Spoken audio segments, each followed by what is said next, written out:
مسجدیں آج تیری سنسان ہے،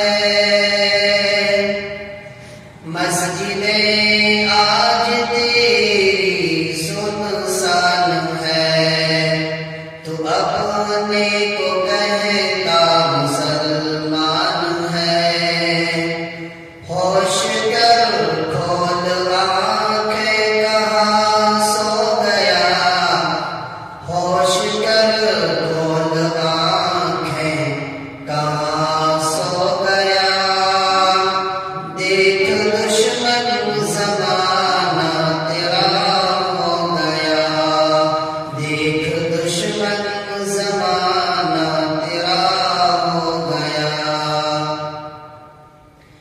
محترم سامعین، فرقوں کی دیواریں گرا، فرقوں کی دیواریں گرا، امت کو ایک کرنا ہے، نسل نو کے ہاتھوں میں، نسل نو کے ہاتھوں میں علم و ہنر بھرنا ہے، باتوں سے نہیں کردار سے اسلام کو دکھانا ہے، باتوں سے نہیں کردار سے اسلام کو دکھانا ہے، تب جا کے زمانے کو اپنا لوہا منوانا ہے۔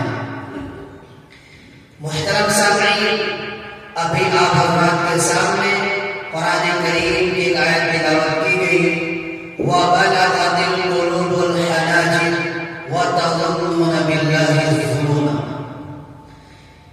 کہ ایک وقت اسلام پر اور نبی صلی اللہ علیہ وسلم پر ایسا وقت آیا کہ تمام باطل طاقتوں نے اپنی طاقت کو یکجا کر لیا، اور تمام طاقتوں نے مل کر اسلام کو قلع کرنا چاہا، اسلام کو نیست و نابود کرنا چاہا۔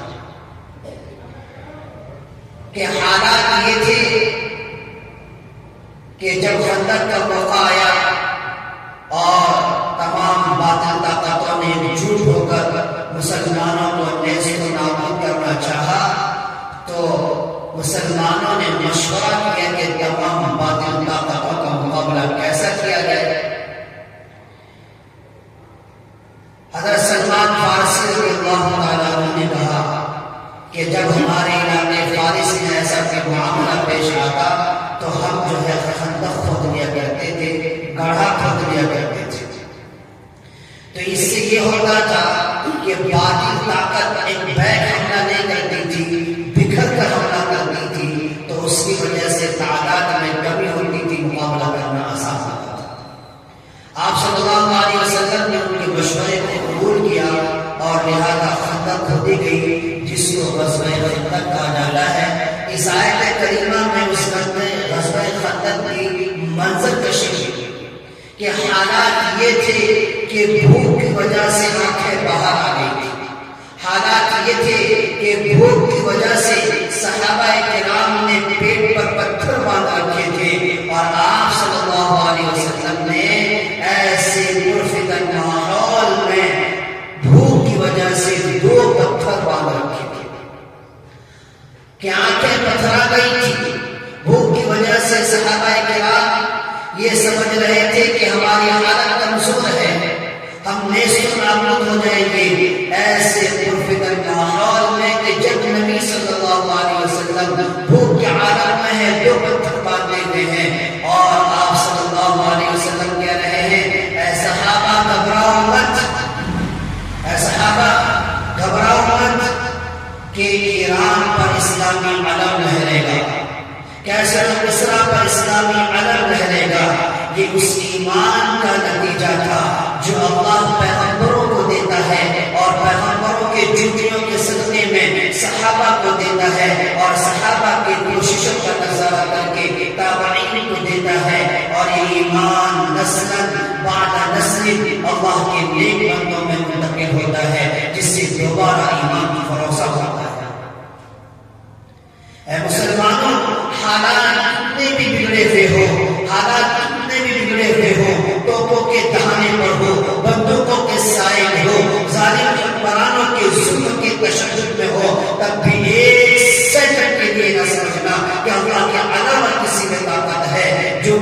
ہے اللہ کے ہاتھ میں ہے. اللہ جب چاہے گا جیسا چاہے گا اللہ ظالموں کو ہلاک و برباد کرے گا. اس لیے کہ دنیا گواہ ہے، تاریخ گواہ ہے، بڑے بڑے ظالم دنیا میں آئے. فرعون آیا، موسیٰ کو اللہ نے اس کے لیے بنا دیا کہ تمہیں اسے غرق کرنا ہے. اس کے مقابلے کے لیے اللہ نے موسیٰ کو کھڑا کر دیا. اور جب قارون آیا، شداد آیا اور اللہ نے موسیٰ کو کھڑا کر دیا. ویسے ہی جب ظلم و تشدد عرب کی سرزمین میں بڑھا، بچیوں کو زندہ درگور کیا جانے لگا اور کمزوروں پر ظلم و تشدد ڈھایا جانے لگا. اور قیصر کسریٰ کے امارات میں حکمرانی میں کمزوروں پر ظلم و تشدد ہوا. ایسے میں اللہ تبارک و تعالیٰ نے آپ صلی اللہ علیہ وسلم کو دنیا میں مبعوث فرمایا. میرے بھائیوں، جب بھی ظالم بنتا ہے اللہ نے ظالم کے خاتمے کے لیے اپنا ایک برگزیدہ بندے کو مبعوث فرمایا ہے. تو حالات کتنے بھی بگڑے ہوئے ہو، یہ سمجھنا کہ حالات کو بدلنے والی ذات اللہ کی ہے. اللہ جب چاہے گا جیسا چاہے گا اللہ حالات کے رخ کو موڑ دے گا. قرآن اسی سے بھرا ہوا ہے. افسوس مسلمان قرآن پڑھتے لیکن سمجھتے نہیں، قرآن سنتے ہیں لیکن سمجھتے نہیں، قرآن کو تراویح میں سنتے ہیں لیکن سمجھتے نہیں. قرآن اسی سے بھرا ہوا ہے. قرآن ایک معجزہ ہے. قرآن ایک معجزہ ہے. جیسے معجزہ دیا گیا تھا حضرت موسیٰ علیہ السلام کو عصا کی شکل میں اور یہ بیضا کی شکل میں، اور حضرت سلیمان علیہ السلام کو انگوٹھی کی شکل میں، اور حضرت عیسیٰ علیہ السلام کو معجزہ دیا گیا تھا بإذن اللہ کی شکل میں اور دم عیسیٰ کی شکل میں، اور حضرت عیسیٰ علیہ السلام کو معجزہ دیا گیا تھا بإذن اللہ اور دم عیسیٰ کی شکل میں. ویسے ہی بلکہ اس سے بھی زیادہ طاقتور، اس سے بھی زیادہ ہماگیر، اس سے بھی زیادہ تابندہ اور پائندہ، اس سے بھی زیادہ طاقتور مؤثر معجزہ اللہ نے ہمارے نبی صلی اللہ علیہ وسلم کو قرآن پاک کی شکل میں عنایت فرمایا. قرآن ایک جیتا جاگتا معجزہ ہے. قرآن یہ باطل طاقتوں کا مقابلہ کرنے والا ایک نسخہ ہے. قرآن کریم ایک کانسٹیٹیوشن ہے، ایک لا ہے کہ جو بھی قوم اس کے مطابق عمل کرے گی دنیا میں بھی اس کو سہولت عطا کرے گی اور آخرت میں بھی اللہ تبارک و تعالیٰ اس کو سہولت عطا کرے گی.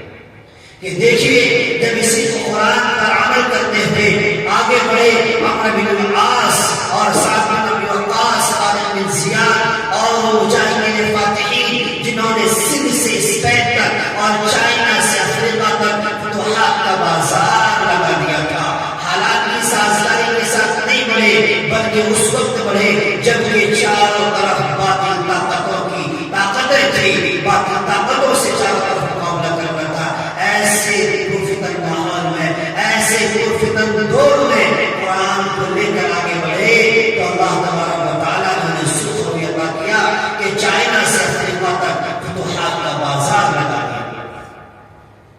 محترم سامعین، جب انسان قرآن پر عمل کرتا ہے اللہ تبارک و تعالیٰ اسے صرف انسانوں پر حکومت عطا نہیں کرتے بلکہ اللہ تبارک و تعالیٰ اسے جانوروں پر بھی حکومت عطا کرتے ہیں.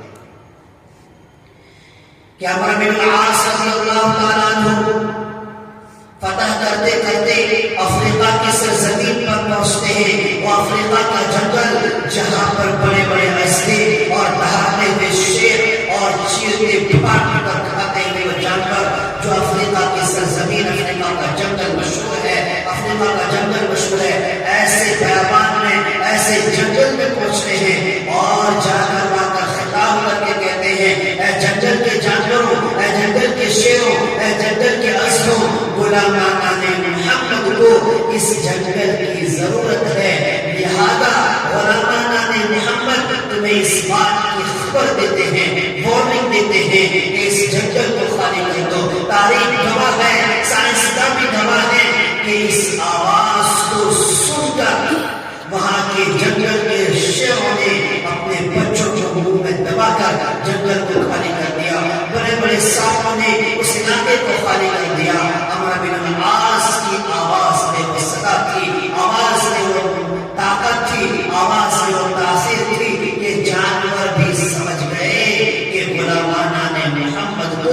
اس جنگل کی ضرورت ہے، اس جنگل کی ضرورت ہے۔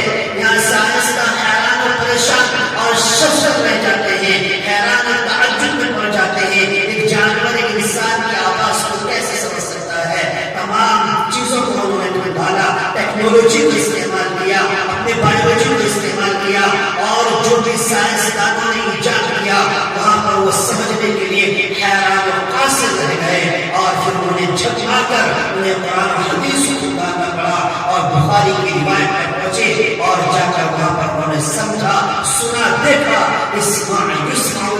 اے لوگوں، اللہ کے رسول صلی اللہ علیہ وسلم نے کہا، اے لوگوں سنو، اگر تم رب کی سنو گے دنیا کی تمام چیزیں تمہاری سنیں گی۔ انسان ہی نہیں، جانوروں کو سناؤ گے جانور بھی سنیں گے۔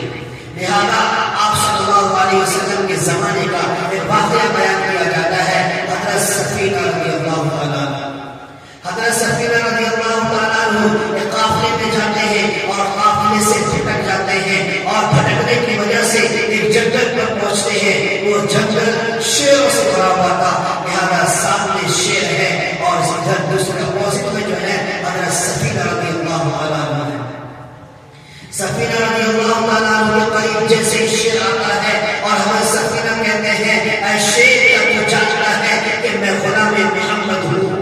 جب یہ الفاظ شیر کے کان پر جاتی ہے، شیر حملہ نہیں کرتا، اپنے سر کو جھکا لیتا ہے، اپنے سر کو خم کر لیتا ہے اور اشارہ کرتا ہے، اے سفینہ، تو غلام محمد ہے تو سن لے، میں غلام محمد کا غلام ہوں، میں غلام محمد کا غلام ہوں۔ لہذا وہ شیر پر حضرت سفینہ سواری کرتے ہیں، اور وہ شیر انہیں جنگل سے باہر چھوڑتا ہے، اور پھر حضرت سفینہ جو ہے جا کر قافلے سے نکلتے ہیں، اور قافلہ اپنا کام کر کے کس وجہ سے گیا تھا، قافلہ کیوں گیا تھا وہ بیان نہیں کرنا۔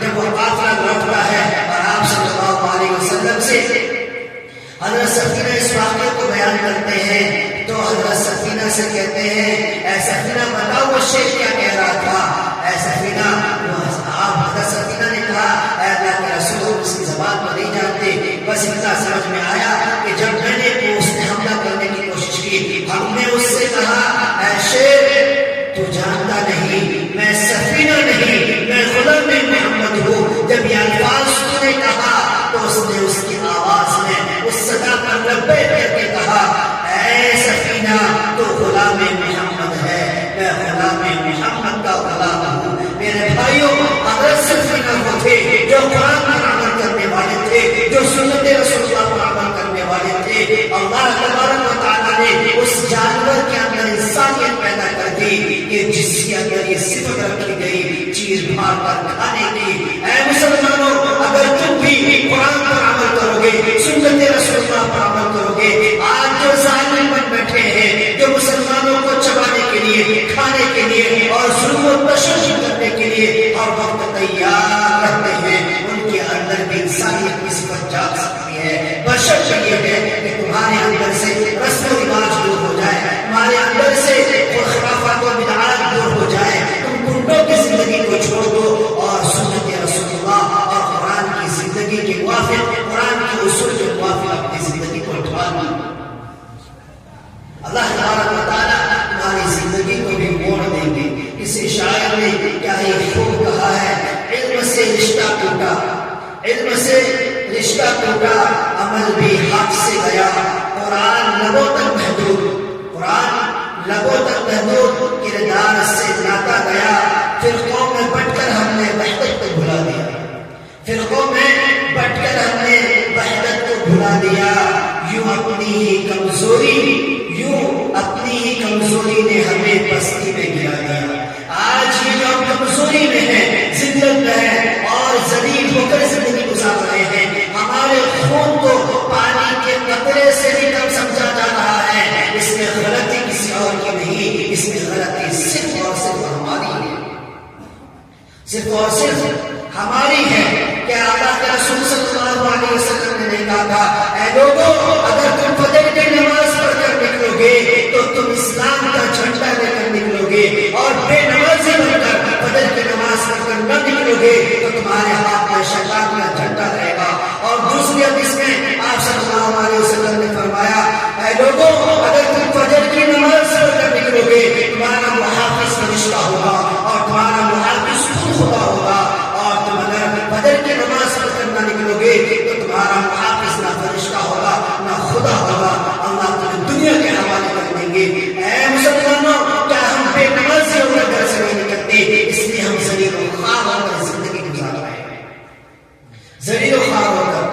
صحابہ فجر کی نماز پڑھتے تھے، ان کے آنکھوں میں وہ رعب ہوتا تھا. حضرت عمر فجر کی نماز پڑھ کر نکلتے تھے. حضرت عمر وہ تھے جنہوں نے سنت کو قائم کیا، جنہوں نے اپنی زندگی کو قرآن کے مطابق ڈھالا. تو شیطان بھی ان کے راستے میں نہیں آتا تھا. جس راستے سے حضرت عمر گزرتے تھے اس راستے میں شیطان کی انٹری نہیں ہوتی تھی. شیطان راستہ بدل دیتا تھا. آج ہم جس راستے سے گزرتے ہیں شیطان ہمیں کہتا ہے آجا آجا میں تیرا دوست ہوں. ہمارے اعمال شیطان سے بھی بدتر ہو چکے ہیں. ہمارے اعمال شیطان کو کچھ اس کو لحاظ ہے کہ خدا کو خدا مانتا ہے، اگرچہ وہ اس کا نافرمان ہے، اس نے سجدے کا انکار کیا ہے، لیکن وہ بھی خدا کو خدا مانتا ہے. اے مسلمانوں، ہمارے اعمال اتنے بدتر ہو چکے ہیں، ہم نے خدا کے در کو چھوڑ کر مزاروں پر جا کے سجدے کیے. آج ہم نے بتوں کو بنا کر بتوں کے سامنے سجدے کر رہے ہیں. آج ہم حیثیت مسلمان جو کہتے ہیں لا الہ الا اللہ محمد رسول اللہ، آج وہی قبر کے پجاری بن گئے ہیں. قبر کے پجاری. میرے بھائیوں، اللہ ہم تمام کی حفاظت کرے. آج جو سب سے زیادہ ہم برباد ہو رہے ہیں، ذلیل ہو رہے ہیں، خار ہو رہے ہیں، اس وجہ سے مسجدوں کا در ہم نے چھوڑ دیا. مسجدوں کا در ہم نے چھوڑ دیا. ہم نے رب کے سامنے، احکام الحاکمین کے سامنے سجدہ کرنا چھوڑ دیا. مزاروں کے سامنے جا کر ہم نے سجدہ کیا. شادی کے موقع پر مزاروں پر سجدہ، خوشی کے موقع پر مزاروں پر سجدہ، غم کے موقع پر مزاروں پر سجدہ، مشکلات کے موقع پر مزاروں پر سجدہ اور پریشانیوں کے موقع پر مزاروں پر سجدہ. حالانکہ قرآن تو یہ کہتا ہے، قرآن تو یہ کہتا ہے اے لوگوں غمی ہو مسجد میں آ کر اللہ کو سجدہ کرو. اے لوگوں پریشانی ہو مسجد میں آ کر اللہ کو سجدہ کرو. اے لوگوں خوشی ہو تب بھی مسجد میں آ کر سجدہ کرو. اے لوگوں سنو خوشی میں رہو تب بھی آ کر اللہ کے دربار میں سجدہ کرو. ہماری سجدہ کو سننے والا، ہماری آہوں کو سننے والا، ہماری مشکلات کو دور کرنے والا، ہماری تکلیفوں کو دور کرنے والا کوئی نہیں، صرف ایک اللہ ہے. ایک اللہ ہے، ایک اللہ ہے. ارے ہم اتنے بے غیرت ہو چکے ہیں، ہماری غیرت کہاں چلی گئی؟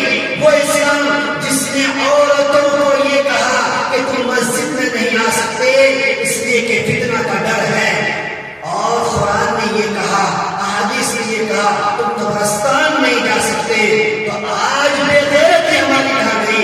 ہماری مائیں بہنیں مزاروں پر جا کر بے پردہ ہوتی ہیں. ہماری مائیں بہنیں پیر صاحب کے پیر کو دودھ سے دھلا کر اس دودھ کو پیتی ہیں. کیا یہ اسلامی رسم و رواج ہے؟ آج ہمارے اوپر طعن و تشنیع کیا جاتا ہے. ہمیں یہ کہا جاتا ہے علماء دیوبند جو ہے نبی کو نہیں مانتے. میں اپنا عقیدہ بحیثیت علماء دیوبند کے یہ بیان کرتا ہوں. یاد رکھو، دو ترازو بناؤ. کیا کرو؟ دو ترازو بناؤ. ایک طرف نبی کا پڑھنا ہو، ایک طرف ساتوں آسمان کو رکھ دیا جائے، ساتوں زمین کو رکھ دیا جائے، تمام فرشتوں کو رکھ دیا جائے، تمام زمین و آسمان کے مخلوقات کو رکھ دیا جائے، شجر و حجر کو رکھ دیا جائے، تمام نبیوں کی ولایت کو رکھ دیا جائے، تمام نبیوں کی نبوت کو رکھ دیا جائے. یاد رکھو، آخری نبی امام الانبیاء خاتم النبیین والمرسلین سرور کائنات سرور دو جہاں صلی اللہ علیہ وسلم کا مقام و مرتبہ کا پلڑا بھاری ہے. یہ ہمارا عقیدہ ہے. یاد رکھو، آبجیکشن کرنے والوں، تم نے علماء دیوبند پر اور تم نے ہمارے اس مسلک پر تم نے کیچڑ اچھالا ہے. تم نے ہمیشہ ہمیں بدنام کرنے کی کوشش کی ہے. ہمارا عقیدہ برابری کا نہیں ہے. ہمارا عقیدہ تو یہ ہے سنو. آج ہماری بے غیرتی، ہماری نحوست، ہماری ناموسی، ہماری دیوسیت نے ہماری مستورات کو پیروں کے سامنے جھکا دیا. پیروں کو اب معاملہ تو یہ ہو رہا ہے، پیروں کے پیر کو دودھ سے دھلا جا رہا ہے اور اس دودھ کو پرساد کے طور پر پیا جا رہا ہے. اللہ معاف کرنا. یہ ارے دنیا میں اللہ کی ذات کے بعد اعلیٰ و افضل ذات اگر کوئی ہے ہمارے نبی صلی اللہ علیہ وسلم کی ذات گرامی کی ذات ہے. ارے قرآن کی کوئی ایسے ثابت کرو، حدیث کی کسی بھی حدیث سے تم ثابت کر دو کسی صحابی نے، کسی صحابی نے آپ صلی اللہ علیہ وسلم وسلم کے پیر کو دودھ سے دھویا ہو اور اس کو پیا ہو، ثابت کر کے دکھا۔ چیلنج نہیں ہو سکتا، نہیں ثابت کر سکتے، تو کیوں آج کے پیر کو، آج کل کے پیر کو اس کے پیر کو سجدہ کیا جا رہا ہے، آج کل کے پیر کو جو لوگ بھی پیر ہیں ان کے پیر کو دھلا جا رہا ہے، ان کے مزار مقدس کو دودھ سے دھلا جا رہا ہے، دودھ سے پاک کیا جا رہا ہے۔ کیا یہ اسلام ہے؟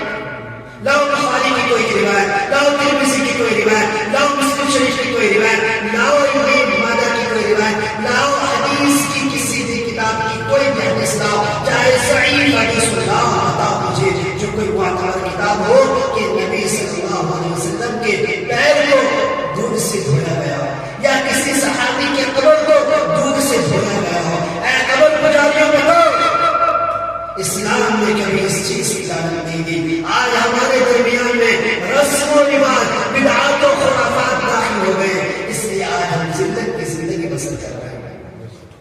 اگر ہم نے اسلام پر عمل کیا ہوتا، آج ہماری تعداد بھی زیادہ ہے، ہمارے اعمال میں کمی ہے۔ صحابہ کے اعمال میں زیادتی تھی، صحابہ تہجد گزار تھے، 5 وقتہ نمازی تھے، آج بے نمازی ہو کر مسلمان کہہ رہے ہیں۔ آج ہم یاد رکھو، جو بے نمازی ہے جان بوجھ کر نماز چھوڑتا ہے، من ترک الصلاۃ متعمدا فقد کفر، جس نے جان بوجھ کر نماز چھوڑا وہ کافر ہو گیا۔ اللہ تمام کی عبادت فرمائے۔ میرے بھائیوں، رسم و رواج کو ہم نے اپنی زندگی کا مشغلہ بنا لیا اور سنت رسول اللہ کو ہم سے پشت ڈال دیا، اور ہم نے یہ سمجھا رسول اللہ صلی اللہ علیہ وسلم ہماری شفاعت کریں گے۔ بالکل کریں گے شفاعت، بالکل کریں گے، لیکن شفاعت والی آیت، شفاعت والی تمہیں حدیث کو یاد ہے، لیکن رسول اللہ صلی اللہ علیہ وسلم کی شکایت یاد نہیں، شکایت یاد نہیں ہے۔ پارہ نمبر 19 آیت نمبر 8، اس میں اللہ تبارک و تعالیٰ فرما رہے ہیں، اے لوگوں، جس طریقے سے ہم نے تمہارے نبی کو شفیع المذنبین بنایا ہے، اس بات کو تم خیال رکھتے ہو اور گناہ پر گناہ، سود پر سود، نماز پر نماز چھوڑ رہے ہو۔ بتاؤ کسی صحابی نے نبی کو سجدہ کیا ہے؟ نہیں کیا، تو آج کیوں تم پیروں کو سجدہ کر رہے ہو؟ کیوں کر رہے ہو؟ نبیوں میں آنا، فرشتوں میں آنا، تمام مخلوقات کی فضیلت ایک طرف، نبیوں کی نبوت ایک طرف، ولیوں کی ولایت ایک طرف، فرشتوں کی فضیلت ایک طرف، اور میرے بھائیوں دنیا کی تمام چیزوں کی فضیلت ایک طرف، ایک پلڑے میں ہے۔ ہمارے نبی کی فضیلت کا مقابلہ نہیں کر سکتا۔ ایسے شخص کو جب سجدہ کے کسی صحابی نے نہیں کیا ہے، آج کل ہم بھوگے پیروں کو خود بھی سجدہ کر رہے ہیں، ہماری مستوراتیں بھی سجدہ کر رہی ہیں، ہمارے مستورات کے کھانے کے بعد ہاتھ دھلا رہے ہیں۔ لاؤ بخاری کی کوئی روایت، لاؤ قرآن کریم کی کوئی آیت جس میں یہ ثابت ہو کہ کسی مستورات کو ہمارے نبی نے اپنی بیوی کے علاوہ ٹچ نہیں کیا۔ لاؤ، نہیں لا سکتے، تو آج ہم اپنے پیروں کے سامنے اپنے مستورات کو بے پردہ کیسے پیش کر رہے ہیں، ان سے مصافحہ کر کے ان کی بیعت کو کیسے تم لے رہے ہو، اور بتاؤ اس کی بیعت کو اپنے مستورات کے ہاتھ رکھ کر کس حساب سے لے رہے ہو؟ قرآن کی کون سی آیت سے، بخاری کی کون سی روایت سے، مسلم کی کون سی روایت سے لے رہے ہو؟ میرے بھائیوں، جب انسان سے اسلام دور ہو جاتا ہے، اسلامی شریعت دور ہو جاتی ہے، اور پھر یہ کیا ہوتا ہے، غیر رسمی رواج کو اپنا اسلام سمجھ لیتا ہے۔ تو میں بات کر رہا تھا کہ جہاں ہمارے نبی شفیع المذنبین ہے، ہم مانتے ہیں، یقین بھی رکھتے ہیں، لیکن وہ تو ہمیں یاد ہے، لیکن قرآن کریم کی 19ویں پارے کی آیت یاد نہیں۔ وقال الرسول یا رب ان قوم اتخذوا هذا القرآن مهجورا، کہ ہمارے نبی صلی اللہ علیہ وسلم اللہ سے شکایت کریں گے، اپنی امت کی شکایت، اے اللہ تو نے موسیٰ کو معجزہ دیا تھا، وہ معجزہ موسیٰ کی انتقال کے بعد وہ معجزہ ختم ہو گئے، عیسیٰ کے آسمان کو اٹھانے کے ساتھ ساتھ نبی عیسیٰ اللہ کا معجزہ ختم ہو گیا. اے اللہ سلیمان علیہ السلام کو تم نے معجزہ دیا تھا. اے اللہ سلیمان کی زندگی کے ساتھ اے اللہ اس کی انگوٹھی کا معجزہ ختم ہو گیا کہ اس انگوٹھی میں معجزے کی تاثیر تھی. ہواؤں کے تابع تھا, جنات کے تابع تھا, دیوبریاں جن کے تابع تھے. آج اگر کوئی انسان اس انگوٹھی کو پہن لے, ہوا اس کے تابع نہیں ہو سکتا, دیو جن پریاں اس کے تابع نہیں ہو سکتے. اے اللہ جس نبی کو تم نے جو معجزہ دیا وہ معجزہ اس نبی کے خاتمے کے ساتھ, انتقال کے ساتھ وہ معجزہ ختم ہو گیا. اے اللہ میری زندگی کے ساتھ میرا وہ معجزہ جو قرآن کی شکل میں تھا وہ ختم نہیں ہوا تھا. میں اس امت کو معجزہ دے کر گیا تھا. اے اللہ اس معجزے سے میری امت نے فائدہ نہیں اٹھایا. اے اللہ میری امت نے اس معجزے سے فائدہ نہیں اٹھایا. کل اللہ کے رسول ہماری شکایت کریں گے, کیا جواب دیں گے؟ کیا جواب دیں گے؟ میرے بھائیوں, وقال الرسول کہ رسول اللہ صلی اللہ علیہ وسلم یا ربی اے میرے رب ان قوم اتخذوا هذا القرآن مهجورا. اے اللہ میری اس امت نے قرآن کو چھوڑ دیا, کنڈوں میں تو زندگی گزاری, 11ویں میں تو زندگی گزاری. اے اللہ انہوں نے نماز چھوڑ کر عید میلاد کو منایا. اے اللہ انہوں نے تیری نافرمانیاں کر کے قرآن کو چھوڑ کر اپنی زندگی تو گزاری لیکن قرآن کے مطابق زندگی نہیں گزاری. اے اللہ جب ہمارے نبی ہماری شکایت کریں گے تو ہم کیا جواب دیں گے؟ ہم کیا جواب دیں گے میرے بھائیوں؟ اس لیے جہاں شفیع المذنبین کی حدیث تو معلوم ہے, وہاں پر قرآن کریم کی اس آیت کو بھی یاد رکھو کہ اللہ کے رسول ہماری شکایت میں کریں گے. اللہ سے یاد رکھو قرآن کے 6 حق ہیں, قرآن کے 6 حق ہیں. جو اس پر عمل کرے گا دنیا میں بھی سکھ روی عطا کرے گا, آخرت میں بھی سکھ روی عطا کرے گا. اور جو عمل نہیں کرے گا مرے گا اپنی موت. اسلام سے اس کا کوئی رشتہ نہیں, اسلام سے اس کا کوئی ناطہ نہیں, اسلام میں نہیں, وہ مسلمان ہی نہیں. کیا مسلمان ہی نہیں. پہلا اس پر ایمان لانا. پہلا یاد رکھو یہ قرآن کے 6 حق ہیں جو واجب ہیں, جس پر عمل کرنا ہے مسلمان مرد و عورت کو. پہلا حق کہ اس پر ایمان لانا. ایمان لانا کہ یہی دستور, یہی قانون, یہی کانسٹیٹیوشن, یہی لا ہے جس کے مطابق ہمیں زندگی گزارنی ہے, جس کے مطابق ہمیں زندگی گزارنی ہے. دوسری چیز اس کی تعظیم کرنا, اس کو بلند جگہ پر رکھنا, اس کو عظمت کرنا, اور جس کے سینے میں قرآن ہو اس کی بھی عزت کرنا, اس کا بھی احترام کرنا, اور اس کو بھی اپنے مقام و مرتبہ میں اعلیٰ مقام دینا. اللہ حفاظت کرے, اللہ حفاظت کرے. آج جتنے بدزن ہم علماء سے ہو چکے ہیں, حفاظ سے ہو چکے ہیں, اتنے بدزن ہم اپنے علاقے کے فاسقوں سے نہیں, اپنے علاقوں کے شرابیوں سے اتنے بدزن نہیں ہے جتنا بدزن اور جتنا مظلوم ہم نے علماء کی کیٹیگری کو بنا کے رکھا ہے.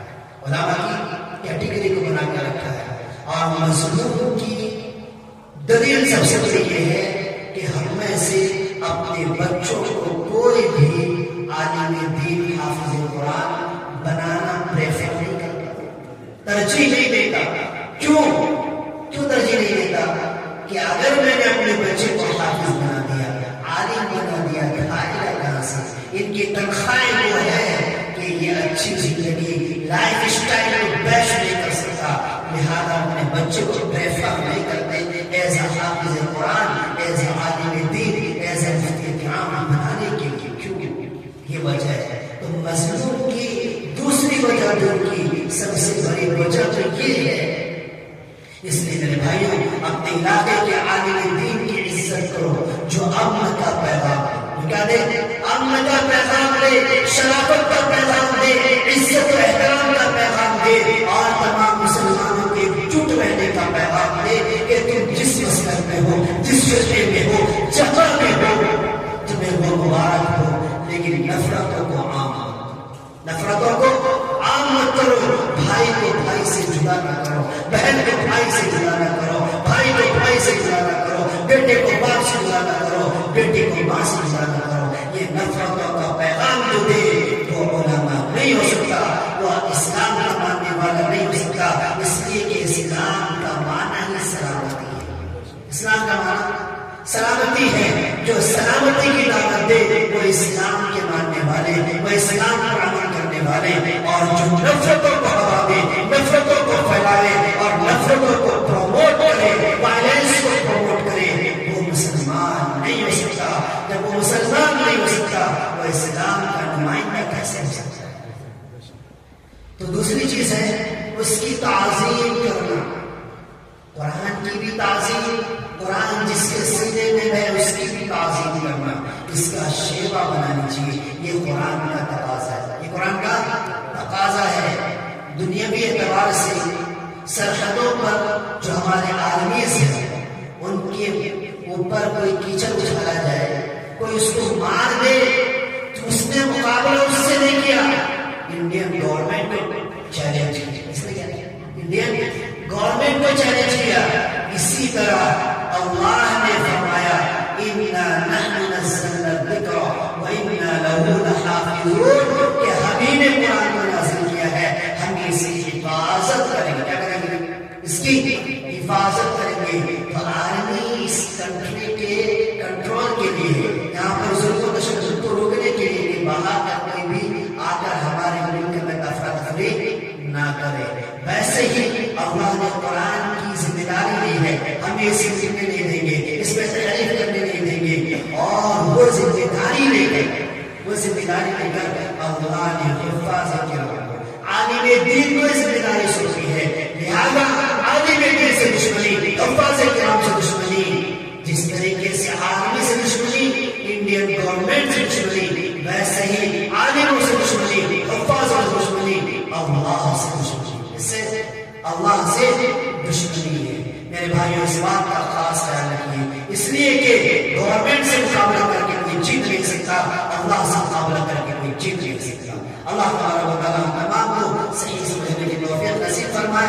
دوسری چیز کی اس کی تعظیم کرنا، تیسری ہے اس کو سمجھنا، اس کو سمجھنا۔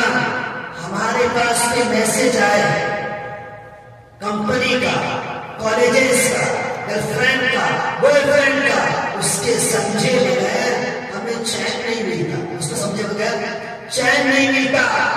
نہیں سمجھ میں آتا، کسی جانکار کے پاس جاتے ہیں، جا کر سمجھتے ہیں کہ کیا ہے یہ میسج بحیثیت قرآن کے اللہ کی طرف سے آ رہا ہے، اور اسے ہم سمجھنے کی کوشش نہیں کر رہے، اس سے سمجھنے کی کوشش نہیں کر رہے۔ ارے مولانا سمجھنے کی کیا بات کرتے ہیں، ہماری حالت تو یہ ہے کہ اپنی عمر کے 60 کو کروس کر گئے، 70 کو کروس کر گئے، اب جانے والے ہیں، قبر کے مرحلے تک پہنچنے والے ہیں، لیکن ہمیں قرآن پڑھنا نہیں آتا، تو اس سے بدنصیبی اور سمجھیے کہ خسارے کی اور کیا بات ہو سکتی ہے۔ اور تو تیسری چیز ہے اس کو سمجھنا۔ چوتھی چیز ہے اس کی تلاوت کرنا۔ کیا کرنا؟ اس کی تلاوت کرنا، کہ دنیا کی دوسری کوئی بھی کتاب ہے احادیث اور قرآن کو چھوڑ کر اس کے پڑھنے پر نیکیوں کا درجہ احادیث سے قرآن کے ساتھ نہیں، لیکن قرآن ہے کہ اس کے پڑھنے پر ایک ایک حرف پر 10 نیکیاں، جتنا اچھا پڑھو گے، تجوید سے پڑھو گے، جتنے اچھے طریقے سے پڑھو گے، اتنا ہی اس میں نیکیوں میں اضافہ ہوگا۔ کیا ہوگا؟ الف لام میم، یہ ایک حرف نہیں ہے، الف ایک حرف ہے، لام ایک حرف ہے، میم ایک حرف ہے۔ الف کو پڑھنے پر 10 نیکیاں، لام کو پڑھنے پر 10 نیکیاں، میم کو پڑھنے پر 10 نیکیاں۔ اس لیے میرے بھائیوں جو بڑے ہو چکے ہیں قرآن کی تلاوت نہیں آئے سیکھیے، اس لیے کہ ہمارے نبی صلی اللہ علیہ وسلم نے فرمایا علم سیکھنے کی کوئی عمر نہیں، علم انسان کب سبق سیکھے العلم من المہدی الی اللحد کہ علم حاصل کرنا ہے ماں کے گود سے لے کر قبر کے کٹہرے تک، قبر کے گڈھے تک، وہاں تک علم سیکھو۔ ہماری عمر بھی زندہ ہے، قبر کے کٹہرے تک پہنچے نہیں ہیں۔ اگر قرآن کی تعلیم کو نہیں سیکھے تو قرآن کی تعلیم کو ہمیں سیکھنا ہے۔ کیا کرنا ہے؟ سیکھنا ہے۔ اور پانچویں چیز ہے، پانچویں چیز اس کی پبلسٹی کرنا، اس کو عام کرنا، اس کا ایڈورٹائزمنٹ کرنا۔ اور یہ ذمہ داری صرف حافظوں پر، عالموں پر، ملاؤں پر نہیں، یہ ذمہ داری ہر کسی پر ہے۔ کوئی بھی مسلمان کسی نہ کسی ڈپارٹمنٹ میں کام کرتا ہے، کسی نہ کسی، کوئی ٹیچر ہے اپنے کالجز میں، اپنے اسکولز میں بچوں کو قرآن کی تعلیم دے کر اسے سمجھائے، بیٹے قرآن کا کانسٹیٹیوشن یہ ہے، اس پر عمل کرو گے دنیا بھی بنے گی، آخرت بھی بنے گی۔ بیٹے اگر تم نے اس پر عمل نہیں کیا تو تمہاری دنیا بھی خراب ہوگی اور آخرت بھی خراب ہوگی، تو میرے بھائیوں یہ جو باتیں 6 حق ہے یہ ہم نے اپنی طرف سے نہیں کہا، بلکہ قرآن کریم کی سورت والعصر، زمانے کی قسم اللہ کھا کر رہے ہیں، زمانے کی قسم، ان الانسان لفی خسر، تمام کے تمام انسان خسارے میں ہیں، بربادی میں ہے، ہلاکت میں ہے۔ کون ہے جو ہلاکت میں نہیں ہے، بربادی میں نہیں ہے؟ الا الذین آمنوا، جو ایمان والے ہو، وعملوا الصالحات، اور ایمان کے ساتھ ساتھ نیک اعمال بھی کرتے ہوں، وتواصوا بالحق، اور حق بات کی تلقین بھی کرتے ہوں، ایک دوسرے کو حق بات سمجھاتے بھی ہوں، اور وہ حق بات پہنچانے پر، اس حق بات کو پیچھ کرنے پر جو تکلیف آئے، وتواصوا بالصبر، اور اس پر صبر بھی کرتے ہوں۔ آج ہمیں شرم آنی چاہیے کہ آج جو اسلامی علم لے کر آگے بڑھتے ہیں اور لوگوں کو دین کی دعوت دیتے ہیں، نماز کی دعوت دیتے ہیں، قبر تجھے سے بچنے کی حکمت دلاتے ہیں کہ قبر سے کچھ نہیں ہوتا، جو ہوتا ہے اللہ سے ہوتا ہے۔ ارے قبر تو ختم ہوتا ہے۔ آج قبروں کی پوجا کرنے کی وجہ سے ہماری حالت یہ ہو گئی ہے کہ اب مزاروں پر جو ہے، مزاروں پر اسٹیچو بنایا جا رہا ہے۔ کیا بنایا جا رہا ہے؟ مزاروں پر اسٹیچو بنایا جا رہا ہے، اور اس اسٹیچو کو جو ہے لوگ جو ہے اس کی سجدہ کر رہے ہیں، اس کی تعظیم کر رہے ہیں، سجدہ کر کے تعظیم کر رہے ہیں۔ تو ہماری حالت یہ ہو رہی ہے جب بدعات، کل بدعت ضلالہ وکل ضلالۃ فی النار، کہ ہر بدعت گمراہی ہے اور ہر گمراہی جہنم میں لے جانے والی ہے۔ اس لیے اللہ تبارک و تعالیٰ ہر بدعات و خرافات سے ہم تمام کی حفاظت فرمائیں۔ ایک شعر کے ساتھ اپنی بات کو ختم کرتے ہیں۔ دنیا کی محبت دل میں، دنیا کی محبت دل میں، مقصد حیات کھو گئی، سود و زر کی دوڑ میں، سود و زر کی دوڑ میں اخلاق کا پاس کھو گیا۔ حکمران ہو یا عوام، حکمران ہو یا عوام، ذمہ داری سو گئی اسی غفلت کی چادر سے، اسی غفلت کی چادر سے